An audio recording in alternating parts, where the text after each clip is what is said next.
Pricing your home right from the start can make or break your sale. Price it too high and buyers won't even bother clicking on it. Too low and you could be leaving money on the table. Getting the price right is one of the biggest factors in how fast and for how much your home sells. So how do you find that sweet spot? The perfect number that gets buyers through the door while making sure you get the most for your home. In this video, we're breaking down how you can strategically price your home for the fastest sale and highest price. Hey everyone, if you're new here, my name is Khushnaz and I'm a realtor here in Toronto. Welcome to Property Ladder, where we break down everything you need to know about buying, selling, and investing in real estate. If you'd like to chat more in detail, you can book a free call with me at the Calendly link below. So without wasting any further time, let's get straight to it. Okay, so before you can even think about setting a price, you need to take a step back and understand the market. The real estate market isn't static. It's constantly shifting, and where it stands now will have a direct impact on how you price your home. So the big question is, are we in a seller's market, buyer's market, or something in between? Let's break it down. If you've heard about homes selling within the first few days with multiple offers, that's definitely a seller's market. It happens when there are more buyers than homes available, pushing the demand up. Homes sell quickly, often above asking price,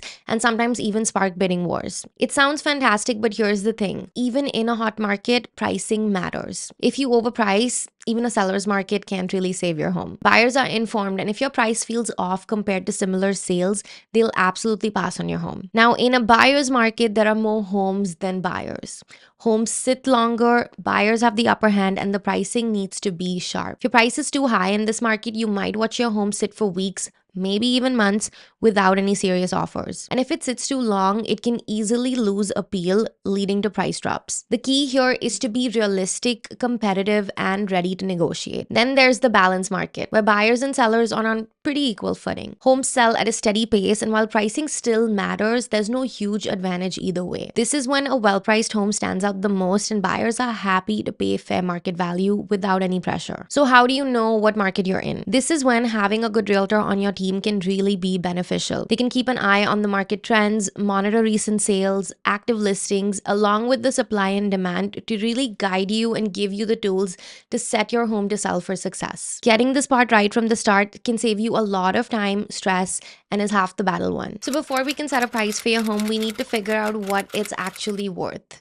That's where a comparative market analysis, or a CMA, comes in. A CMA is essentially a detailed report that helps us understand how your home stacks up against other homes in the area. We look at homes that are similar to yours in terms of the size, number of bedrooms, condition, location, and any other features to see what they've recently sold for. This gives us a realistic picture of what buyers have paid and what potential buyers will likely be willing to pay. The reason a CMA is so valuable is because it's based on real data and not just random guesses or assumptions. By looking at homes that have sold recently, we can see where your home fits in the current market. But we don't just stop there. We also look at homes that are currently for sale. These homes are your direct competition, so it's important to know how they're priced and how long they've been on the market. If they're priced too high or aren't getting any attention, it could give us some clues about where we should position your home to really stand out. But here's the thing, a CMA doesn't just look at the numbers. It also takes into consideration the unique features of your home. Let's say you've done some recent renovations, like upgrading the kitchen or finishing the basement. These improvements can really add value and influence the final price. On the other hand, if your home has some areas that could use a little work, like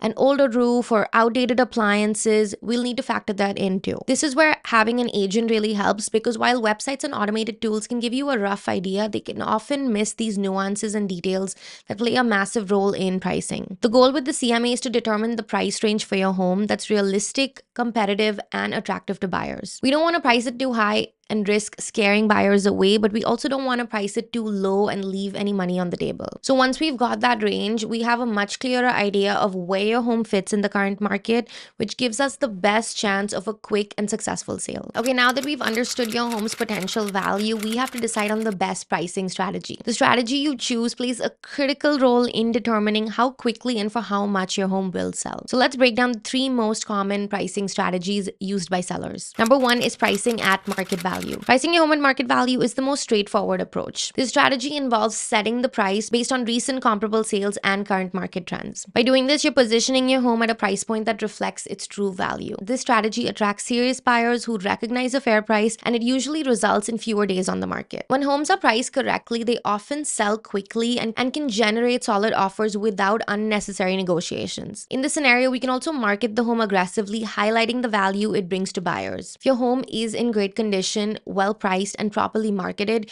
you'll increase the chances of multiple offers, which could drive up the price even higher. Second on the list, we have pricing below market value. Some sellers choose to price their home a little lower than market value in an attempt to generate a bidding war. This strategy is particularly effective in a seller's market where there are fewer homes for sale than there are buyers. The idea here is to attract a lot of buyers quickly by making your home seem like a deal. When buyers see a well-priced property, they're more likely to act fast, and this could spark multiple offers, potentially driving the sales price higher than you initially expected. However, in a buyer's market, pricing below market value could be risky. There's no guarantee that multiple buyers will bite. And if the demand isn't there, your home could end up sitting for longer than anticipated, and you might end up reducing the price to get it sold. Number 3 is pricing above market value. Pricing above market value is sometimes referred to as testing the market. This strategy can be effective if you're selling a unique property like a luxury home or a property with special features that can't easily be compared to others. The market is competitive and you're confident your home has enough appeal.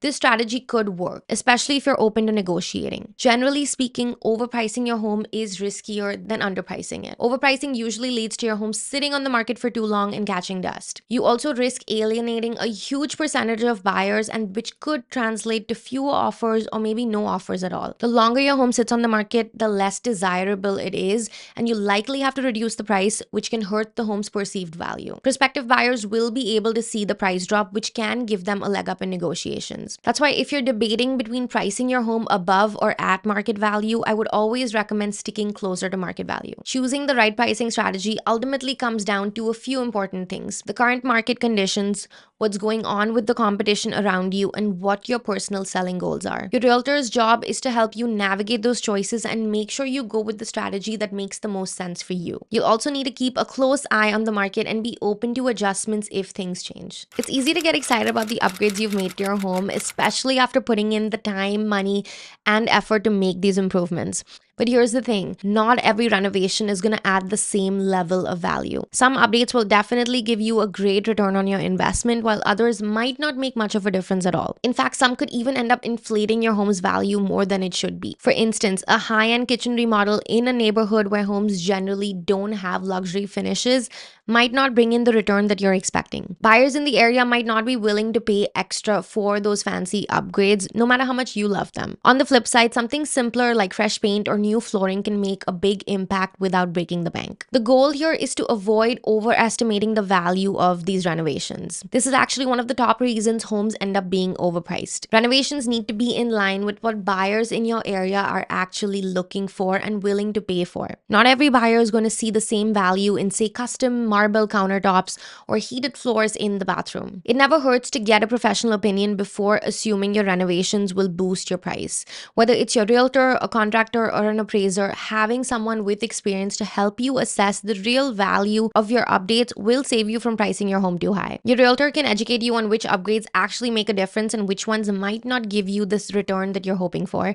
based on your specific home and the current market that you're in. Understanding how pricing works psychologically is a game changer when you're selling your home. Let's face it, most buyers today start their search online. So how your home is priced can make or break its visibility. For instance, if you list your home at $710,000, it might seem like a reasonable price, but many buyers have their filters set to cap at $700,000. That means your listing might not even show up in their search results. So here's where the magic happens. Pricing your home just below a round number like $699,000 often works much better. It's a small tweak, but it expands your reach and attracts more buyers. When people see a price that's just a little under a whole number, they feel like they're getting a better deal. Think about it. Would you rather pay $9.99 or $10 for something? That tiny difference feels like a win, even though it's almost the same price. This same pricing strategy plays on human psychology, and when you apply to real estate, it can really help make your home stand out in a crowded market. By pricing strategically, you can catch the eye of more buyers who might not have otherwise considered your property. And ultimately, the more people who see your home, the better your chances are of selling it quickly and for the right price. Selling a home is emotional. There's no way around it. Sometimes we can develop a bit of a blind spot when it comes to our own homes, especially if we've lived there for years. But when it comes to pricing, you've got to step back and look at your home through a buyer's lens.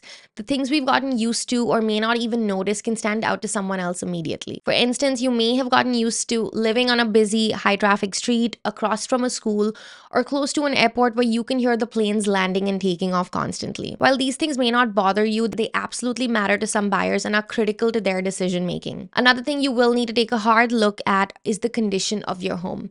Are there any plumbing or HVAC issues, any lingering smells from pets or smokes? These are things we can easily overlook when you've lived in a home for decades, but buyers on the lookout for their new home will notice. It's completely natural to want a large part of the price to reflect your love for your home, but the price needs to reflect the market. This is where your realtor may need to step in and give you the check you need. A good agent will tell you what you need to hear and not always what you want to hear. It may not always be the price you had in mind, but getting it right from the start is the best way to set your home up to sell for success. At the end of the day, pricing your home correctly is a mix of market awareness, strategic planning, and understanding buyer psychology. If you get it right from the start, your home can undoubtedly attract strong buyer interest, leading to potentially higher offers and ultimately a quicker sale. If you found this video helpful, be sure to like, subscribe, and hit the notification bell for more real estate insights just like this. If you'd like to chat more about selling your home, or you're just simply curious to get a home evaluation and see what your home is worth, you can book a free call with me at the link below. Thanks again for watching, and I'll see you in the next one.